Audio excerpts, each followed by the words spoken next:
It was a bitterly cold Christmas Eve. The small town of Millfield was covered in a thick layer of snow. The streets were quiet, the shops were closed, and the only people out were passers-by huddled in coats and scarves. But as the night passed, a strange figure appeared in the city square. There was a man wearing a long coat and a fedora hat, carrying a large bag over his shoulder. People saw it go to the old slaughterhouse on the outskirts of the city. The next morning, the townspeople woke up to a terrifying sight. The slaughterhouse was covered in blood and human body parts were scattered around it. The people were panicked, called the police and found a note, which was written on it. "Merry Christmas." The city was in shock. How could such a heinous crime happen in a small town, on Christmas Day? The people of the city are terrified and cannot do anything because of fear. As the investigation began, the police soon discovered that the man seen in the town square the night before was none other than John Maxwell, a former slaughterhouse employee who had been fired a year earlier for his erratic behavior.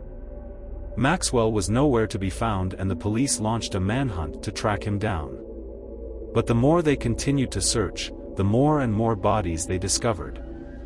Each one more brutally murdered than the last.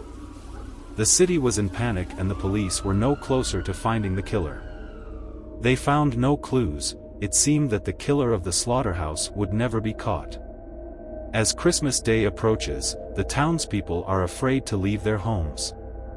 People started barricading themselves in their houses. But one family named Johnson doesn't let fear control their lives. They decide to spend Christmas Eve in the cabin in the woods, hoping to escape the chaos of the city. But when they entered the forest, they realized that they were wanted. The Johnsons tried to escape, but the butcher was too fast. He attacked them with his machete knife. The killer mercilessly stabbed their bodies. As the family lay dying, they realized they had made a fatal mistake. They had underestimated the determination and ruthlessness of the killer. The police eventually caught the killer in a remote cabin in the woods and transferred it to the security prison. People were a little relieved. But the city was never the same again. The memories of that Christmas night haunted the city's residents for years. A year later, Maxwell mysteriously escapes from prison and the townspeople panic again. But after escaping, Maxwell was never seen in the city. 10 years later, a group of curious teenagers decided to investigate the dark history of the abandoned slaughterhouse. But when they entered the slaughterhouse, they noticed a lot of fresh blood in the slaughterhouse.